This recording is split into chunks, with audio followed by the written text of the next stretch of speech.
سلام و درود به شما دوستان عزیز.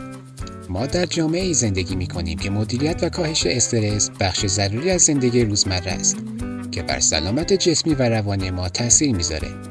استرس مزمن میتونه منجر به بیماری‌های جدی بشه، از جمله بیماری‌های قلبی، فشار خون بالا، دیابت، افسردگی و اضطراب.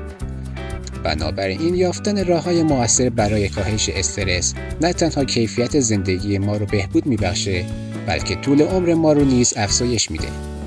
در اینجا 10 راهکار برای کاهش استرس با شما همراه هستیم که میتونید در زندگی روزمره خود به کار ببرید. مورد اول، تمرینات تنفس عمیق. تنفس عمیق یکی از مؤثرترین راه‌ها برای فعال کردن پاسخ آرامش بخش بدنه. این تمرینات میتونه سیستم عصبی پاراسمپاتیک را فعال کرده که باعث آرامش و کاهش استرس میشه. تمرین تنفس دیافراگمی به این صورتی که شما نفس عمیقی از طریق بینی میکشید، شکم خود را بالا میبرید و سپس بازدم آهسته و طولانی انجام میدین.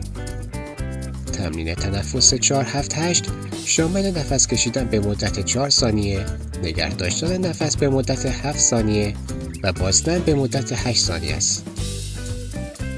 مورد دوم، مدیتیشن. مدیتیشن یکی دیگر از روش‌های مؤثر در کاهش استرسه که با کمک به آرامش ذهن به کاهش تنش‌های روانی کمک میکنه. مدیتیشن میتونه شامل نشستن آرام در محیطی ساکن، تمرکز بر تنفس یا تکرار حرکات خاص باشه. این فعالیت به طور مرتب میتونه به بهبود تمرکز و کاهش افکار مزاحم کمک کنه. مورد سوم، ورزش منظم. ورزش منظم به ترشح اندورفین، هورمون‌هایی که به مسکن‌های طبیعی بدن معروف هستند، کمک می‌کنه. فعالیت بدنی همچنین می‌تونه سطح کورتیزول، هورمون استرس را کاهش دهند. ورزش‌های مانند دویدن، شنا، دوچرخه سواری یا حتی پیاده روی سریع همگی می‌تونه در این زمینه مؤثر باشه. مورد چهارم، خواب کافی. کیفیت و مقدار خواب برای کاهش استرس بسیار حیاتی است. خواب کافی به بدن کمک میکنه تا از نظر جسمی و ذهنی بازسازی شود و برای چالش‌های روز بعد آماده بشن. بزرگسالان باید هدف گذاری کنند که شبانه 7 تا 9 ساعت خواب داشته باشند. مورد پنجم، ارتباط اجتماعی. تعامل با دوستان و خانواده میتونه منبع مهمی برای حمایت عاطفی باشه و به شما کمک کنه تا احساسات و استرس‌های خود را مدیریت کنید.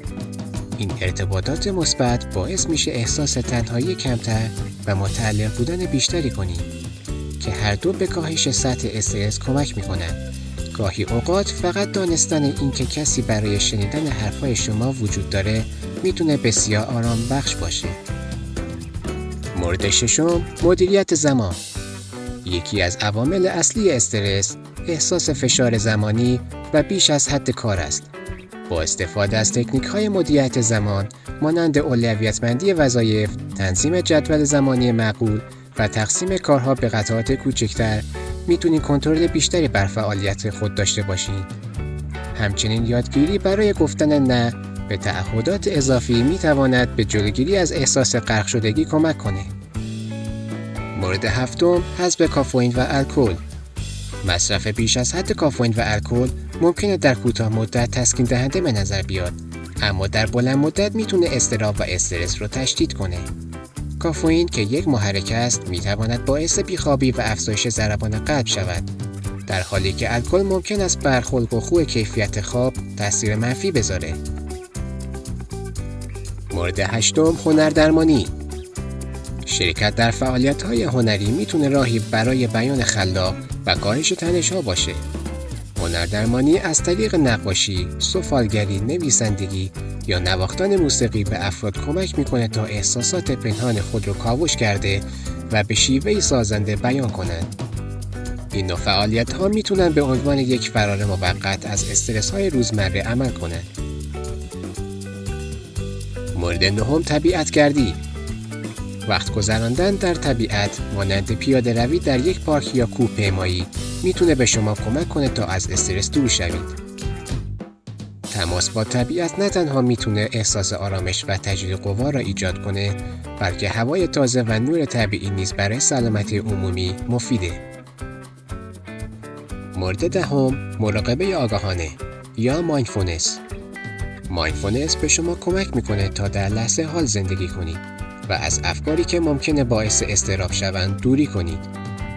این تمرین شامل توجه آگاهانه به افکار، احساسات و محیط اطراف شما بدون قضاوت است.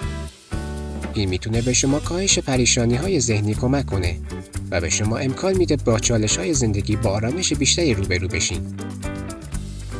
هر یک از این روش‌ها میتونن به تنهایی یا در ترکیب با روش‌های دیگه استفاده بشن و به شما در کاهش استرس و بهبود کیفیت زندگی کمک کنند.